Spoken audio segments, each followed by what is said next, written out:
Am I wrong? Invited to a wedding, but there's a catch. I was so happy to see a wedding invitation in my mailbox. I pulled it out and a little note fell out on an index card, but I looked at the invitation first. It was truly beautiful and I immediately stuck it to my fridge like the work of art it was. It was addressed to my husband and me and I was beyond stoked. I love weddings. I tend to get teary-eyed and smile until my face hurts at the joy of new beginnings and all the love. I was even a wedding singer. That's how much I love them. I picked up the note card and read that, and while my husband was invited, I'd be in another room helping to babysit all the children there with several other female invitees. There's a special room for children at the church and that's where I'd be. For everything. I'd still need to dress for a wedding in case I wind up in any photos, but I'd be taking my reception meal with the children and I'd be with all the kids for the ceremony. Then there was a link for their gift registry. Oh, and the meals for my husband and myself would be $100 each, and we have a link to pay it when we digitally RSVP. The first problem here is that I am disabled at 50 years old. Legally. I use oxygen. I use a walker when I need to walk long distances. I sometimes have to give up the walker entirely and use a wheelchair. I'm not proud of it, but there it is.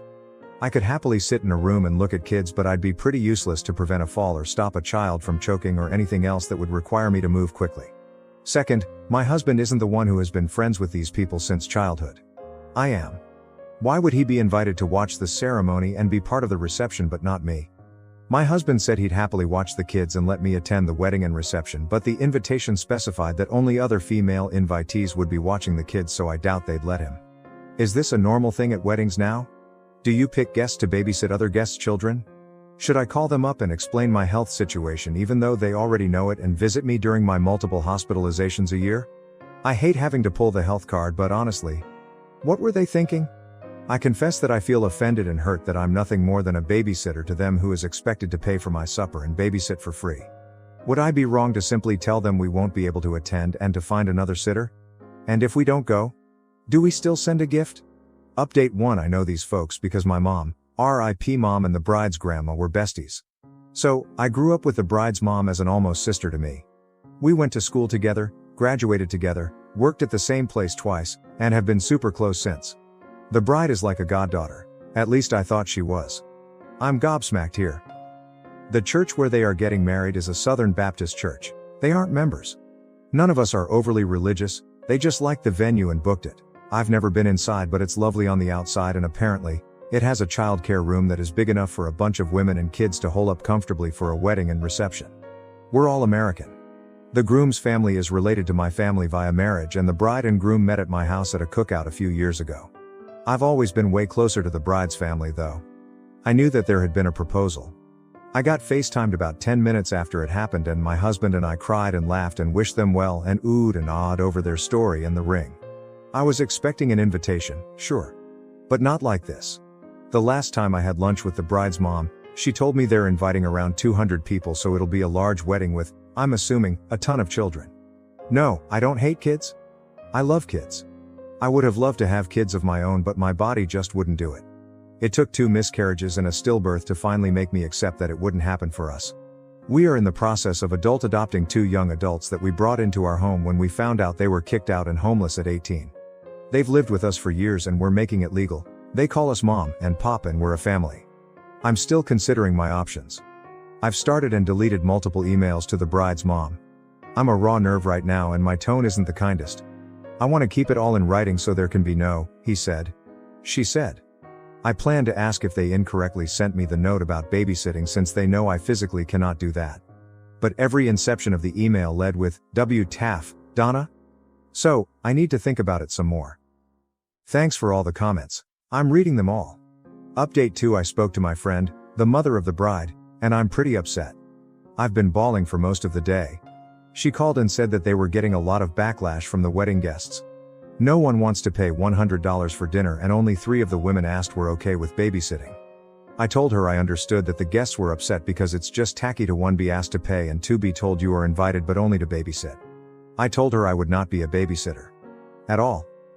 Number just no. She got mad and brought up how we were lifelong friends. She said I'd be helping them more by babysitting than I'd be helping by simply sitting in a pew watching. I reminded her that I couldn't physically help at all due to, being legally disabled. She said they completely understood that and expected me to simply supervise the other sitters since they trusted me most. Again, I told her that I felt it was insulting to be voluntold. Thanks, Reddit, for that word, that I'd be babysitting and that I had no desire to do that, especially not dressed in formal wear. Then we got to the truth. She said that she didn't know if I'd be in a wheelchair that day or require a walker. That's fair. I don't always know which one I'll need. She said that they wanted everyone in pews for the wedding video and me sitting in a wheelchair would make me stick out and ruin video photos. I said, if I need a wheelchair that day then I can move to a pew and my husband can put the wheelchair in another room or back in our car. I may not even need it that day. Then she says, well, space is limited in the pews. You would take up the space of 2 people with your purse and oxygen tank.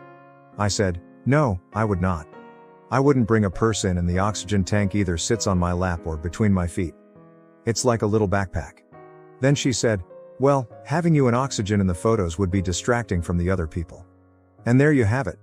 Words were exchanged and she hung up on me. I haven't been removed from any social media yet, but I fully expect to be. I already feel awful for being this way at only 50 years old. I didn't choose this. I didn't want this. If she thinks it's awful to having it photographed, just imagine living with it. Which is what I told her before she hung up on me. I'm devastated. Just devastated. Update 3. I'm not in the greatest headspace. I don't think I've ever been less okay, honestly. I did not register to RSVP or communicate with them further. Until another invitee got in touch with me and said that the mother of the bride, a person I thought of as basically my sister, was bad-mouthing me into the ground. I explained my side and our mutual friend was livid. They told the mother of the bride and the bride that they were wrong to want to exclude me because I might or might not need a wheelchair and would have oxygen on my face. I could remove the oxygen for photos, they told her. So, the mother of the bride sent me a message saying, and I quote, well, if you're going to be butthurt about the aesthetic we want to achieve and try to turn other guests against us, then you can fucking come and sit in a pew. But not in photos. And we'll try to get the videographer to do edits to the wedding vid too. But I won't forget how you made this difficult for us. I replied, how did I make it difficult other than existing? She replied, you clearly told Fying about what I told you regarding your wheelchair and oxygen, and she's telling everyone else. We're getting a ton of hate. I said, she asked me if I was attending and I told her no and explained why. I didn't lie to her. I told her exactly what you said. You didn't tell me not to tell anyone your reasons. If they're valid reasons to you, then you shouldn't care who knows. So, I'm now blocked. By the bride, the mom, the dad, and the groom. A friendship I've had my entire life is over. A goddaughter that I helped nurture and care for is just gone now. We paid for the bride's car insurance, gas, and cell phone all through high school and college because we wanted her focused on just her studies and not a part-time job. Her parents got her a car but insisted she work, but her grades fell when she did and we helped her. And this is how they thank us. This is how they repay our kindness. I guess I'm a great friend when I'm giving money, but I'm not good enough to be seen. I've felt like a burden my whole life and this has set me back so far. I'm just not okay. Update 4. Apparently, my post went sorta viral because it was on Fox News and a site called Bored Panda. A few mutual friends reached out and asked if it was me and I admitted that it was. They were told something completely different about the situation. The bride's mother told them that I refused to come because of my health difficulties and that I was afraid I would ruin the wedding and declined the RSVP. She even claimed that she had been begging me to attend ever since the engagement happened, which was a bold-faced lie. I am the one who organized and paid for the after-engagement party so they could announce the happy news to everyone, and I was clear to everyone that I couldn't wait to attend the wedding. So, I sent screenshots, photos of the invitation, and the note card telling me I'd be babysitting, and then the showdown where I was told I could sit in the pew and just be edited out of the video and would not be in any photos. I also posted it on Facebook and shared receipts there too.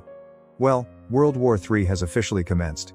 Granted, I'm getting this all third and fourth hand, but here's the latest. Word has spread fast.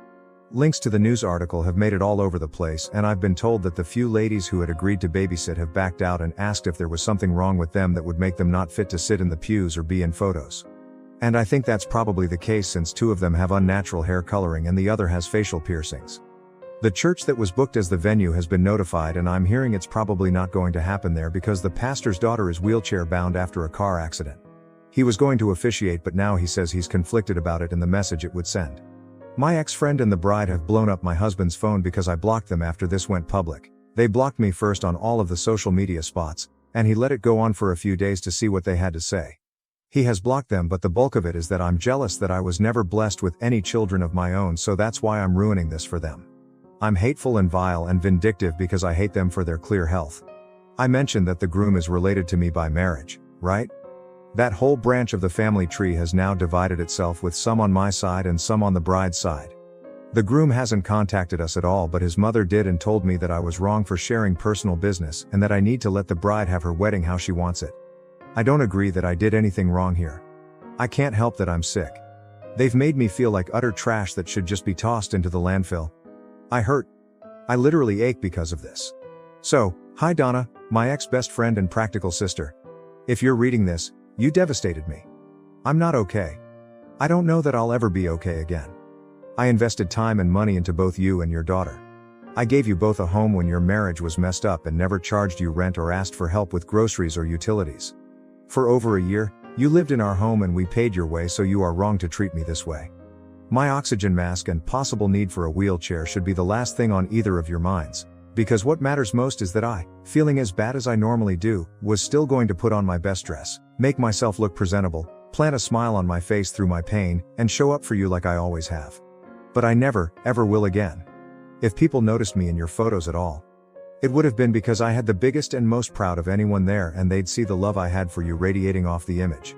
You will regret this one day when I'm gone and you realize that there are more important things in life than a perfect photo. Update 5. The wedding was today, November 16, 2024. Friends rented a big cabin venue about 20 minutes from the wedding venue, and everyone who was offended over being asked to pay at the reception and babysit or serve the food. Yes, several people got invitations telling them they were invited, but would be serving food at the reception they paid to eat at. Got together at the cabin. Me included? I was on the fence about going because I really didn't want to sit there and talk about everything and rehash it, but that wasn't my experience at all. I had a truly lovely time. My husband and I even danced to our wedding song. And I had mixed drinks, quite a few, so forgive me if this has typos. LOL. 2 of the bridesmaids opted out of the wedding over mistreatment and, without anyone knowing, they sent letters to all the guests who had been invited to tell them what went down with me and others being asked to babysit, not be servers. Those guests were given the address of the cabin. They were the 2 bridesmaids who addressed all the envelopes and still had the guest list, from what they told me. Anyway, we had a great time. There were about 80 of us before all was said and done, though I didn't take a head count. It was packed. Several people went to the wedding but didn't attend the reception. They refused to pay for their meal, and came to our get-together instead.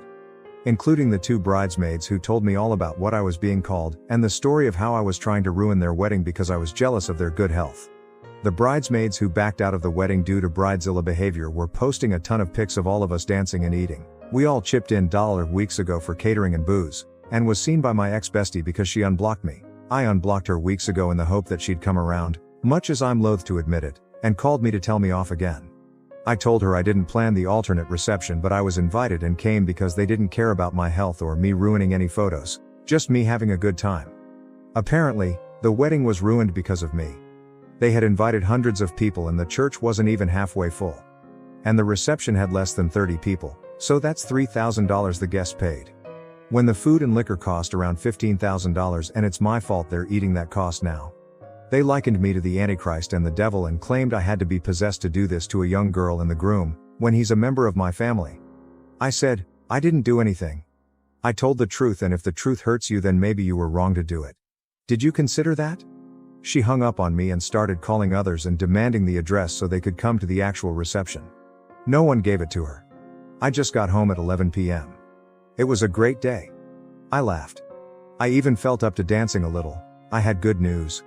I don't need my oxygen all the time now, and just at night via CPAP or after exercise, and I have been going to the pool and doing senior aquatics as much as I can, and it's helped so much with my breathing and my mobility.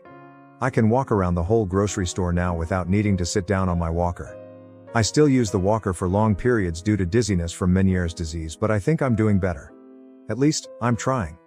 I feel very proud of myself, friends. Anyway, the wedding still happened, but they didn't have the numbers they expected, and I've heard that someone suggested they donate the excess food instead of throwing it away, but they didn't. Which sucks because I just know that firemen, or police, or the hospital, or the homeless shelter would have been so happy to get it. I think I'm doing better mentally after today because everyone who talked to me told me it was wrong to exclude me because of my wheelchair or oxygen. I did have my walker with me today but not my wheelchair or an oxygen tube. I had it in my car just in case I needed it, and there were a couple of times I could have used it, but I was determined not to be in any pics with it out of pure spite. I also wore the pretty dress I bought for the wedding and had many compliments. I'm still hurt and angry and miss having that closeness with their family, but I'm going to be okay. And that's a wrap.